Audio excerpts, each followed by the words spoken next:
Sometimes when you're in a dark place, you think that you are buried, but you're actually being planted. This is Mindset with your host, inspirational speaker and author, Jerome Bowser. Hello and welcome to our podcast. I am very excited to be with you, and I'm looking forward to change in your life. I want to talk to you about the formula for life recovery. The formula for life recovery. You know, I want to tell you something. You are here for a reason. You might not understand it. You might not feel that way. It doesn't always look that way. But I guarantee you, each and every life that comes on the face of the earth is here for a reason. You are here for a reason. You are here for a purpose. And until you discover those things, you'll find yourself alone, going in circles looking for exit signs. It's like a never-ending cycle to nowhere. And to break free from this cycle, you have to put on the brakes and begin a mission of self-reflection. Now, self-reflection is not something everybody wants to do. Self-reflection is not something everybody seeks after. You don't wake up in the morning and just decide, oh, you know what? I think I'm going to reflect on my own self. But I want to tell you something. Self-reflection is something that is absolutely necessary. If you find yourself in a cycle that just goes round and round and it seems like you can never get off of it. Do I have any witnesses out there tonight? There are times when you feel like you're just going in circles. There was a song like that a few years ago, You Got Me Going in Circles, up and down like a silly circus clown. I mean, I know I felt like that many times myself. But here we are, and I want to help you get off of that cycle. But self-reflection is the key, is one of the keys for sure. Let me say this, self-reflection can be intimidating. Some may be afraid of what they might find out about themselves, and that's a very big possibility. But the Bible tells us that God has not given us the spirit of fear, but of power, love, and a sound mind. So fear not, for within each of us lies the potential to uncover our true calling and make an impact on the world. You must make the effort to discover yourself. It's not going to happen by osmosis. It's not going to happen just because I'm speaking to you. It needs to happen because you need to see that you're at the dead end. You may feel like you're at a dead end. There is no left or right or no straight ahead. It is like either I get it together or I'm going to sink further in, or I may not make it at all. But you have to make it from the perspective of a self-discovery. Self-discovery is a journey which can be filled with uncertainty. It has requirements attached. It's going to require three things for sure. It's going to require you to have introspection. Introspection is the study of your own mental and emotional processes. You got to check out your own mind, all right? The next thing is that it's got to have exploration. Exploration is the practice of examining your thoughts, your beliefs, and your emotions. A lot of times we have beliefs that are limiting us. We call it in psychology limiting beliefs. These are beliefs that you have that keep you contained in a box. Beliefs that won't allow you to step outside of that box and see what's on the other side. You can't understand what I'm saying. There are some beliefs that you may have that I can't do this. Or maybe you heard people tell you, you can't accomplish this. Maybe you have a dream that you shared with somebody and somebody was trying to tell you, boy, you know you can't do this. Girl, stop thinking like that. Those things can't happen to you. Where are you going to get the money from? How are you going to get the resources that you need? People will tell you all kinds of things to stop you and hinder your dream. Those are called limiting beliefs. And so you have to have an exploration. Practice the examination of your thoughts, your beliefs, and your emotions. Keep yourself in check at all times. I know that's hard to do. That's even hard for me. I'm not going to lie. I don't always have all my emotions in check. I am getting better at it every day. I am conscious of my thoughts. I am conscious of what I believe. I believe more positively today than I did last year or the year before that. And I plan, God willing, to have a better and stronger positive mindset next year. You know what I'm saying? You have to progress. Believe that you can progress. The last thing here is a willingness to step outside of your comfort zone. Sometimes we just get so comfortable living right where we are that we won't move. We're comfortable at that. I just can't get over the fact that I spend so much time staying in a box, staying contained, staying chained to one way of thinking that my life should be. When I now realized that I could have had years of ecstasy, years of greatness, years of whatever, this release from being so self-contained simply because I wouldn't come out of my comfort zone for a fear. You understand what I'm saying? Oh, when you're in a dark place, you know what? It's easy to feel overwhelmed. Feeling overwhelmed by the weight of your circumstances can be an incredibly challenging experience. It's as if life has thrown a heavy burden on your shoulders, making it difficult to move forward or find any sense of relief. I've been there. The weight may come from various sources, and I've had it come from multiple sources. First, it starts within you. It's a personal struggle. Sometimes it's professional challenges. Sometimes it's relationship issues or even external factors that go beyond your control. It can even be difficult to see beyond the darkness. It can be difficult to see any purpose or growth in such challenging times. But just like a seed buried deep within the soil, there is potential for something beautiful to emerge. I've been blessed throughout the years to having spiritual dreams. I remember my first one like it was yesterday, and I was about 10 or 11 years old. But my second one is the one I want to talk to you about because it falls right in line with what I just said. My second dream, it didn't last that long, but it was very impactful. It was very significant to me. When I came to a consciousness in this dream, I was in an extremely dark place. I was on one knee, crouching down. Everywhere I looked, it was dark. I turned to the left, I turned to the right, I looked behind me, up, and looked down. It was so dark, I could not see where I literally was. I could not see what was going on in front of me. I could not even see the next step. What I did see, way in the distance, was what looked like a tiny pinhead of light.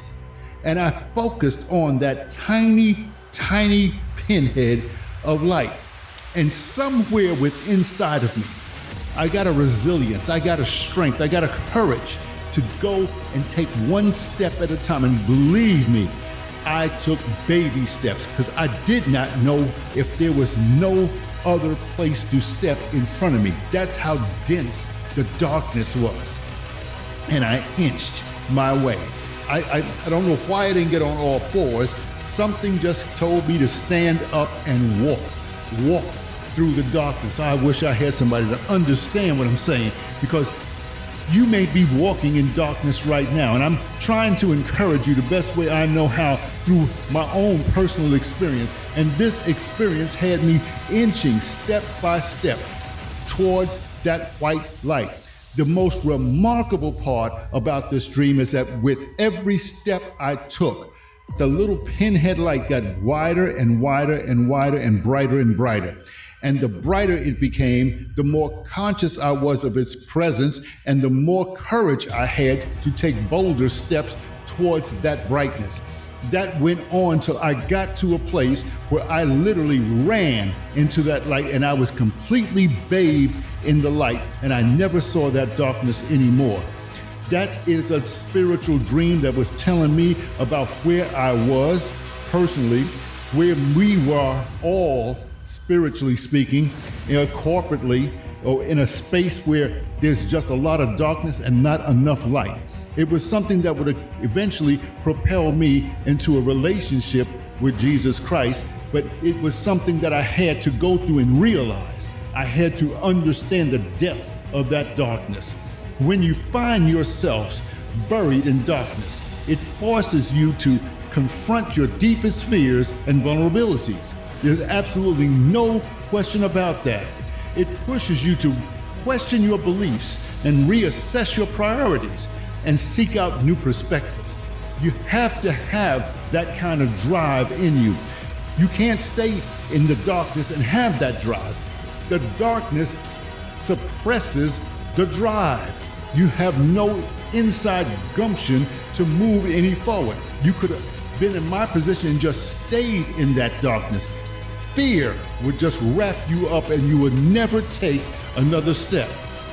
So in this process of self-reflection and introspection, you begin to uncover hidden strengths within yourself that you never knew existed.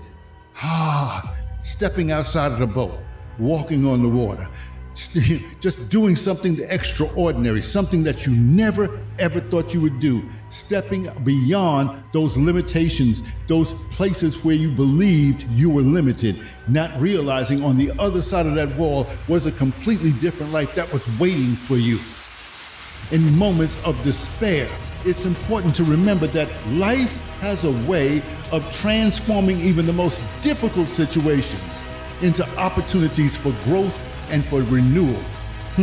The darkness may feel suffocating, ladies and gentlemen, but often it is during these times that we are being planted, sowing the seeds of resilience, strength, and wisdom. You know, just like seedlings breaking through the soil, we will emerge stronger and wiser, ready to face whatever comes our way. So embrace the darkness as an opportunity for personal growth and transformation. I know it's scary, but embrace it. You know, the thing about embracing it is that you can squeeze it. It's trying to attack you. So put your arms around it and squeeze it till it's all gone, and you'll only end up squeezing yourself. And that thing will have to go away because why? You have no more fear of it. It's not something that's going to occupy you. It's not something that's going to steal you away. Embrace the darkness, because in that darkness is an opportunity for personal growth and transformation. And you need to know that within you lies the potential to bloom into something extraordinary. This is good. This is good to my soul. Let me say this to you. When I look at you, I see my past, because I've been where a lot of you are right now. Just take a minute and listen to my background. I was born to a teenage mother because I had to be, not because I wanted to be or needed to be. I grew up in the ghettos of New York City's Harlem. I was raised by God-fearing grandparents who loved me. I had my first sexual encounter with the babysitter. I began smoking weed at the age of 11 and eventually became both sexually and chemically addicted for 27 years. I was a high school dropout in 10th grade and eventually got my GED. I was a college dropout when I started a family that I couldn't support. I couldn't maintain a healthy or sustainable relationship. I continued on a trajectory of consistent underachieving. I became homeless 3 different times, been to jail 2 times, and life had no purpose, no point, and no direction for me. I know what it sounds like. This sounds like a person who didn't love himself. It sounds like a person who stopped trying to figure it out because he didn't know how to, and it hurt too much to try. It sounds like a person who was a total waste of human life, a completely unsuccessful failure of a life, doesn't it? But I want to tell you something, it wasn't. It wasn't. All those years I was trying to escape a failure mentality that still existed when I attempted a recovery. See, I had accepted the fact that I was a failure, that this was my life, and there was nothing I could do about it. But what I finally learned is what I want to share with you today. Now, I want you to write this down. what I'm about to share with you, I want to help you and bless you with it right now. So write this down. Number one, it doesn't matter how you start in life. It only matters how you finish. I want you to think about that. I'm not going to even comment on it. I want you to think about that, internalize that, reflect on that. When you look in the mirror, I want you to look at that and say these words to yourself. Number two, failure is not something to be feared or avoided, but rather embraced and learned from. I talk about this a lot to my students, teach these kids different things. From time to time, I try to implant something that's not written in their books, okay? And one of the things I let them know is that Thomas Edison, the man who invented the light bulb, he failed 1,000 times before he actually developed and had success making the light bulb. Michael Jordan, who a lot of the kids love, one of the greatest basketball players that ever lived, talks about how many shots he missed. Although he scored almost 30,000 points, he missed 3 times as many shots, all right? But because he learned from that experience of missing, he knew what not to do the next time. Number 3 point I want you to write down, and I want you to say this to yourself when you look at yourself in the mirror. Why do I say that again? Because that's a positive reinforcement. That's a personal affirmation. When you're saying positive things to yourself and looking at yourself, there's power in that. You're building a resilience. You're building a strength within you. Here's the third thing.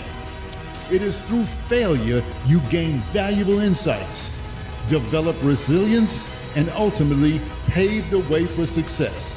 Let me explain it to you this way.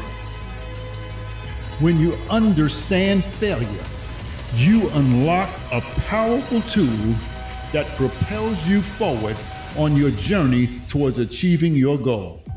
Write this down. Failure provides you with invaluable lessons. You may not see it right this minute. Like for me, it took some time for me to see the failure lessons that I had to learn to be successful, because I still had my mind wrapped around the failure mentality. Number one is failure provides you with invaluable lessons. Number 2, it teaches you what doesn't work, and it allows you to refine your approach and make necessary adjustments. Number 3, each setback presents an opportunity for growth and self-improvement. Nobody likes setbacks. Setbacks are hard to deal with because you're thinking that you're not accomplishing something, but in reality, you really are. There's no real way you're going to fail if you're determined to succeed. That's the mindset you have to have. So setbacks are only a temporary thing for aggressive forwardness. Number 4, setbacks allow you to identify the specific areas where you fell short and develop strategies to overcome those obstacles in the future. And not only for you, but just like I'm doing for you right now. It is not just the fact that I've had these things happen to me, but now I can be able to relate these things to you, because the main thing is what I'm telling you about right now no longer affects me, no longer bothers me, is not a hindrance to me. It's past, it's done. There's nothing I can do about the past. Tomorrow is not promised. It doesn't even come. It doesn't even exist. All you have is today. Make today count. Make what you are doing right now count for you. And that leads me to my 5th point. It tests your determination and forces you to confront adversity head on. Adversity wants to win. Adversity wants to tell you that you can't do it.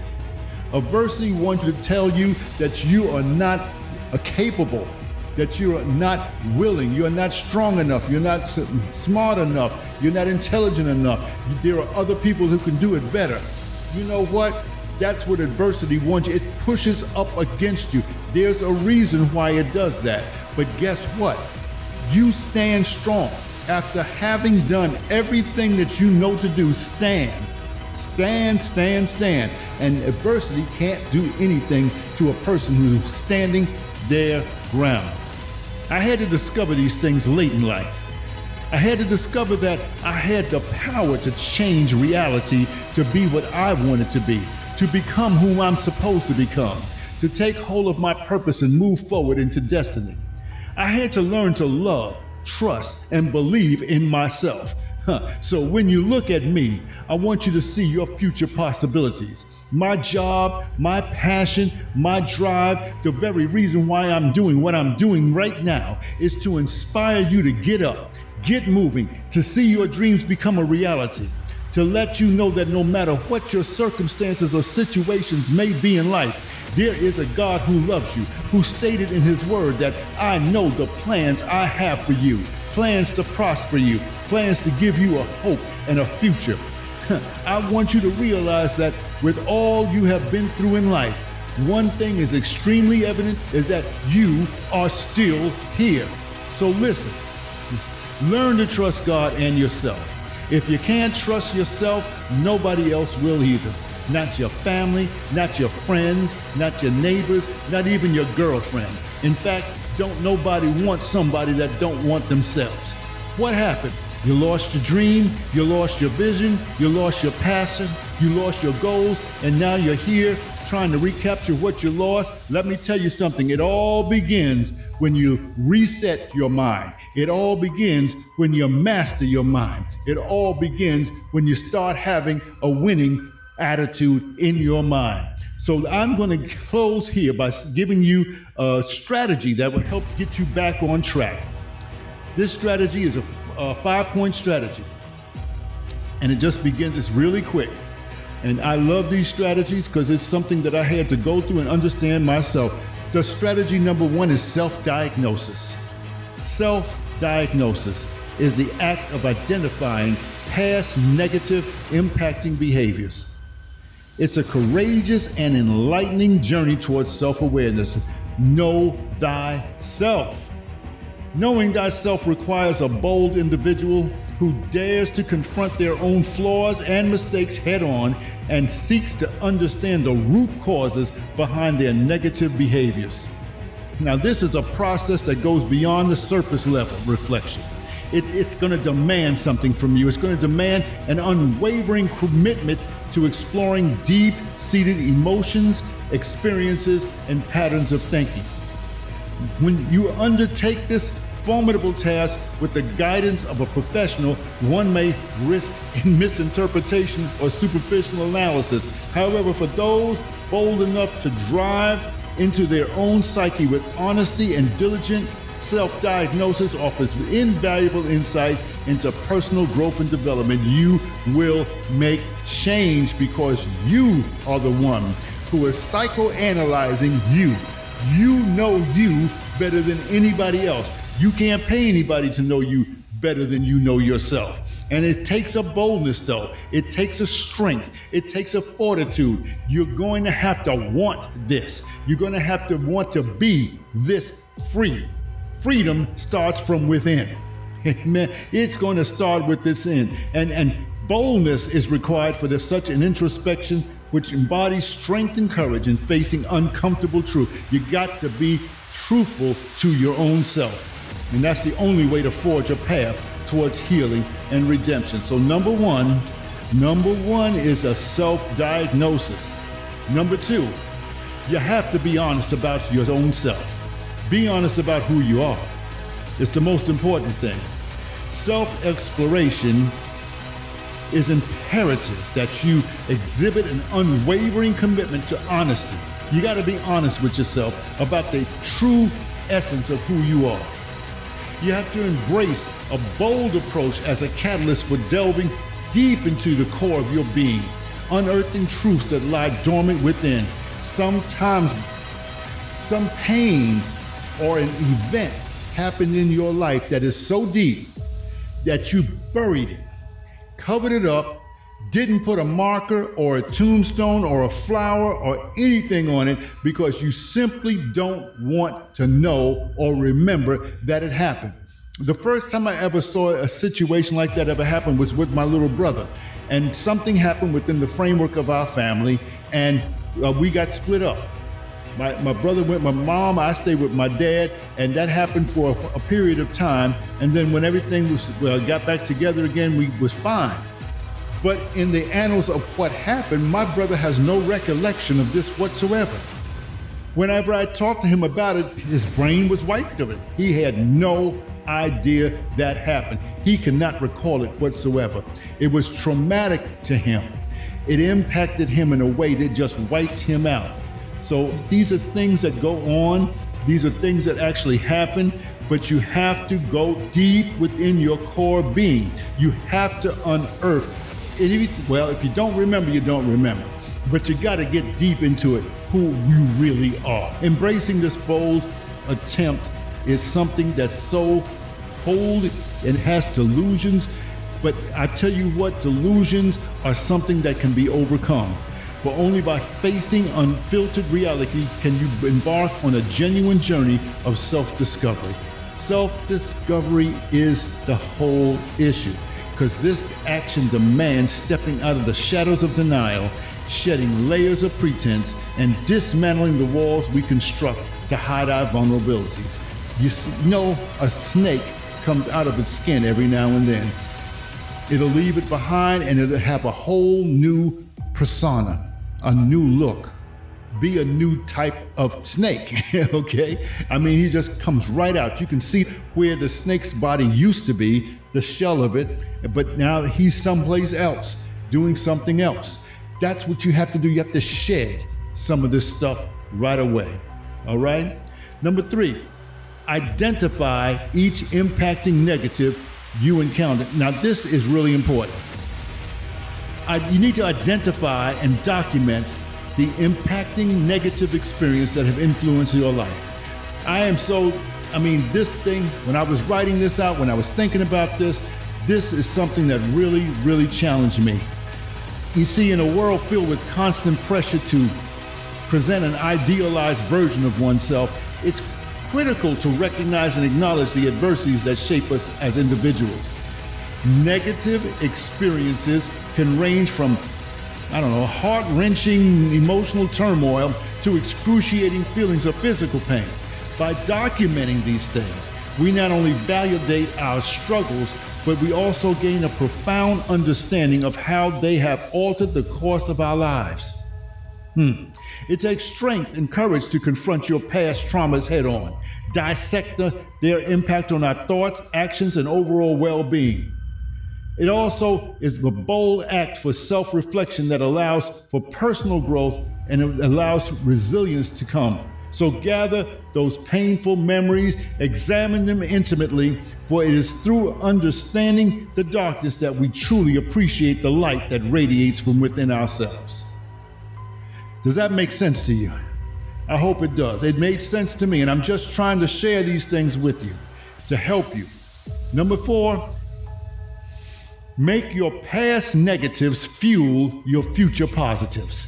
Flip the script on your life by reverse engineering past negatives to direct future positive life. It's time to take control and reshape your destiny through introspection, resilience, and bold decision making. And we can do that by doing a few things. Instead of being bound by the shackles of regret, use those experiences as stepping stones towards greatness. Analyze your failures with a critical eye to extract valuable lessons that will serve as a roadmap to success. Try by transforming setbacks into opportunities, finding hidden treasures within the challenges. Reroute negative emotions into motivation and determination by fueling your drive towards a brighter future. Embrace innovation and creativity and adaptability as you reconstruct your life's narrative from disappointment to triumph. And lastly, reframe past negativity into empowering stories of growth and resilience. What I'm doing right now, inspiring not only yourself, but those who are around you. So by flipping the script on your life, engineering past negatives to dictate your future positive, you will emerge stronger than ever before, ready to tackle any obstacle with unwavering confidence and audacity. And so as I come to a close, let's review the formulas to restore yourself. Number one, self-diagnosis. Do not be afraid to diagnose yourself. Number two, be honest about who you are. Embrace the beast mode level of boldness designed for your breakthrough. Beast mode. I like that. Number three, identify each impacting negative you have encountered. By identifying and documenting the impacting negative experience that you have influenced in your life. Number four, make your past negatives fuel your future positives. Reverse engineering past negatives to a direct future positive life is the way to go. And number five, lastly, embrace failure. It shows what doesn't work on your way to what does. Remember, you were designed for greatness. There is an enemy who doesn't want you to know who you are, whose you are, and what you have. Use these successful strategies and discover the real you. Well, that's what I have for you today. This is Jerome Bowser, the Mind Designer. Until next time, God bless one and all.